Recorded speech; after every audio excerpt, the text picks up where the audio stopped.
Hello students, today topic is imperfection in solid और crystal defects। देखो solid जो होता है उनकी स्ट्रक्चर हमें पता है कि बिल्कुल परफेक्ट स्ट्रक्चर होती है।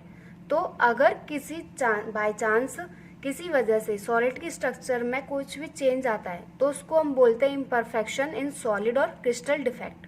ठीक है, ये डिफेक्ट जो होते हैं दो टाइप के होते हैं, एक तो point defect and line defect. Point defect का मतलब होता है कोई भी एटम, पर्टिकुलर एटम की वजह से जो चेंज आता है उसको हम बोलते हैं पॉइंट डिफेक्ट। और पूरे एरो, अगर एटम की पूरी एरो में चेंज आता है तब उसको हम बोलते हैं line defect.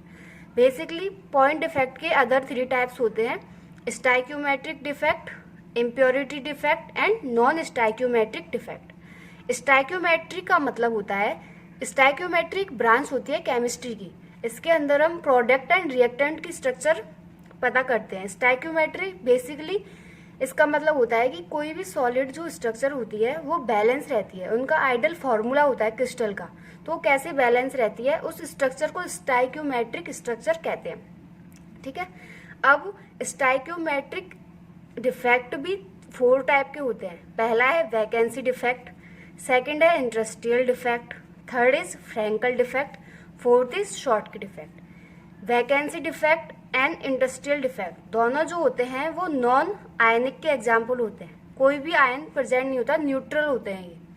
Frankel and Schottky दोनों ही इंपॉर्टेंट है, क्वेश्चन भी आते हैं इनसे रिलेटेड, ये आयनिक क्रिस्टल के एग्जाम्पल्स हैं। इम्प्योरिटी डिफेक्ट के अदर टाइप्स नहीं होते। नॉन स्टाइक्योमेट्रिक डिफेक्ट जो होता है उनके 2 अदर टाइप होते हैं। नॉन स्टाइक्योमेट्रिक का मतलब होता है कि उनकी एनायन और कैटायन का रेशो इक्वल नहीं होता।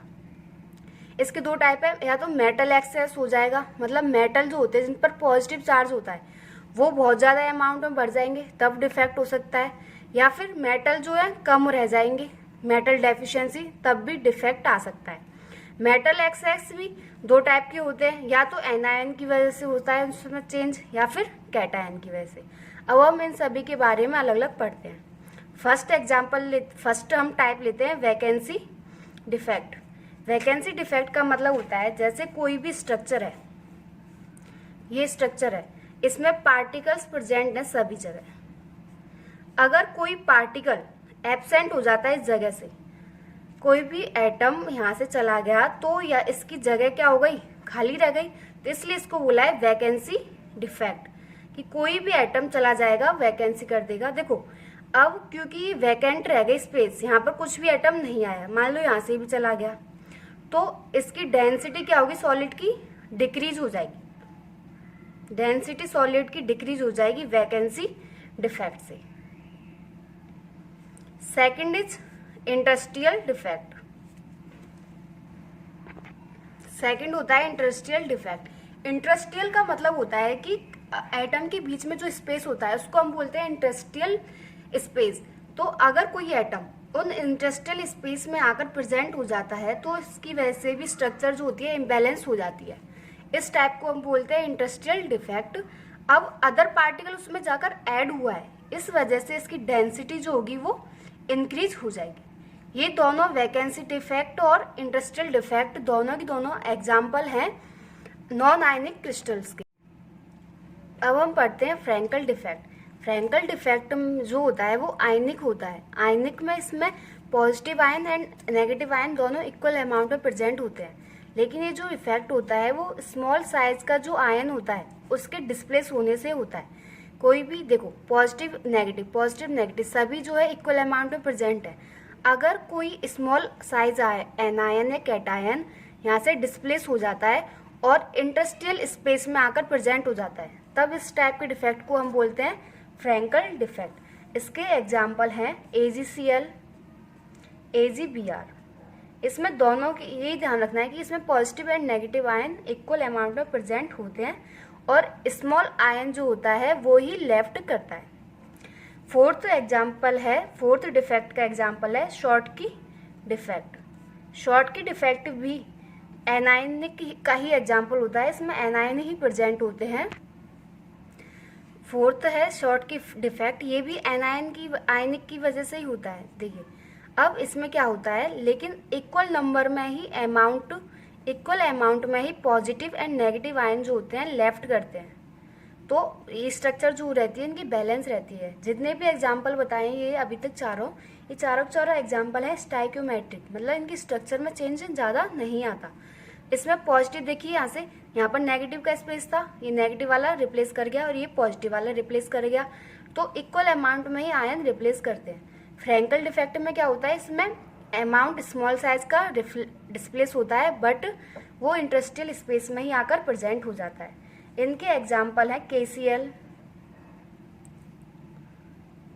सीजियम क्लोराइड, ये इनके एग्जाम्पल। अब हम देखते हैं next type defect, impurity defect. देखो, कोई भी सोडियम आयन, सोडियम क्लोराइड का जो क्रिस्टल होता है, अगर उसमें किसी बाय चांस जब वो मेल्ट स्टेज में होता है, सोडियम क्लोराइड जब मेल्ट स्टेज में होता है, तब कोई भी पार्टिकल आकर उस पर अगर ऐड हो जाता है, जैसे कोई स्ट्रोंशियम वगैरह आकर उस पर ऐड हो गया, तो उसकी वजह से उसमें इम्प्योरिटीज आ जाती है, उसको हम बोलते हैं इम्प्योरिटी डिफेक्ट।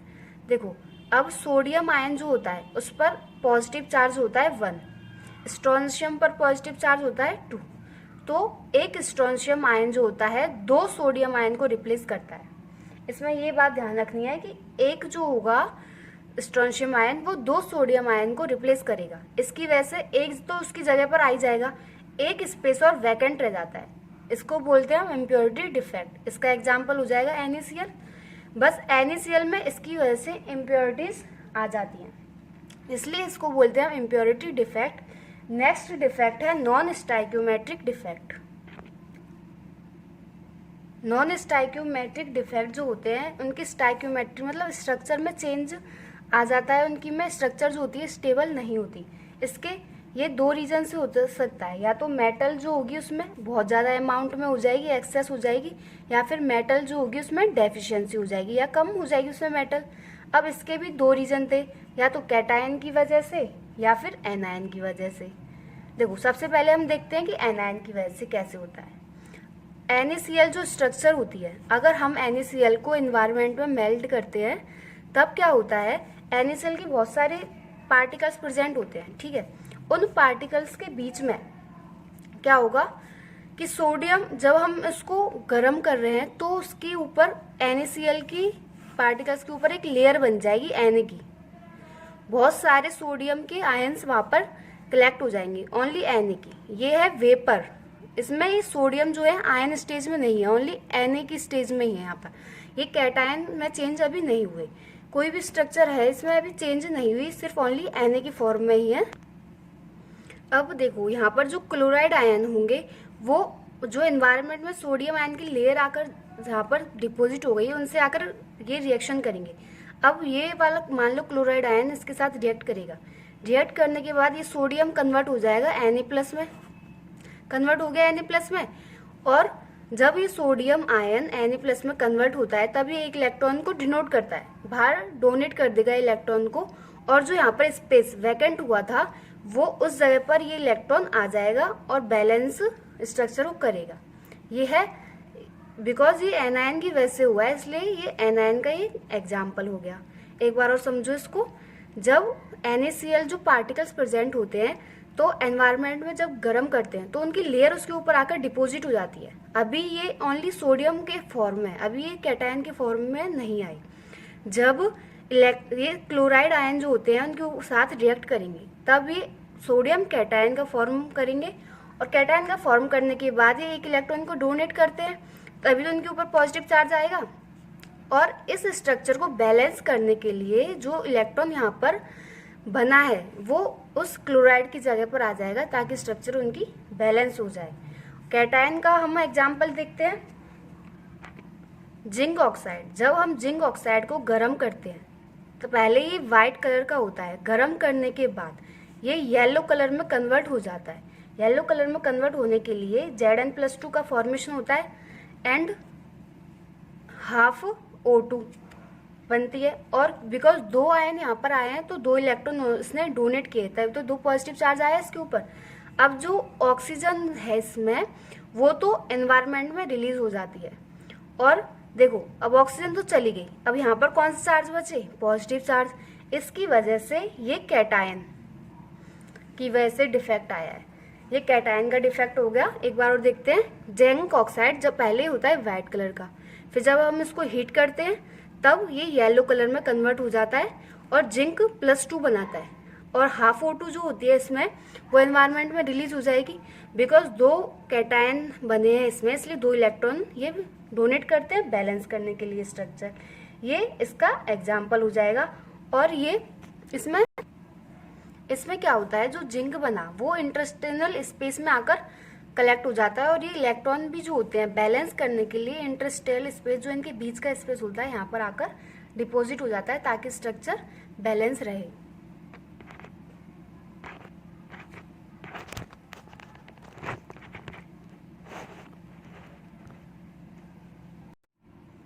इसमें और इसमें डिफरेंस ये है कि इसमें इंटरस्टेनल जो स्पेस था उसमें कोई भी आयन आकर नहीं आया, बैलेंस नहीं किया। वो क्लोराइड वाली जगह जो खाली हुई थी वहीं पर आकर बाइंड हुआ था। इसमें इंटरस्टेनल स्पेस में भी आकर ऐड हो जाते हैं। अब लास्ट हम देखते हैं मेटल डेफिशिएंसी का एग्जाम्पल। मेटल डेफिशिएंसी की वजह से भी, डेफिशिएंसी का मतलब होता है कम, डेफिशिएंसी की वजह से भी इसमें डिफेक्ट आ जाते हैं। कैसे, देखो FeO सिंपल एग्जाम्पल लेते हैं हम।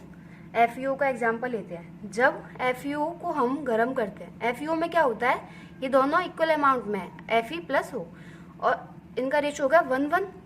अब वो Fe जो होता है 2 स्टेज में मिलता है, Fe2+ में भी मिलता है, Fe3+ में भी मिलता है। Fe2+ जब इसके साथ इसकी जगह चेंज होगा तब क्या होगा, ऑक्सीजन का नंबर तो वही रहता है बट Fe+2 इसकी जगह पर चले जाएगा और Fe यहाँ से हट जाएगा।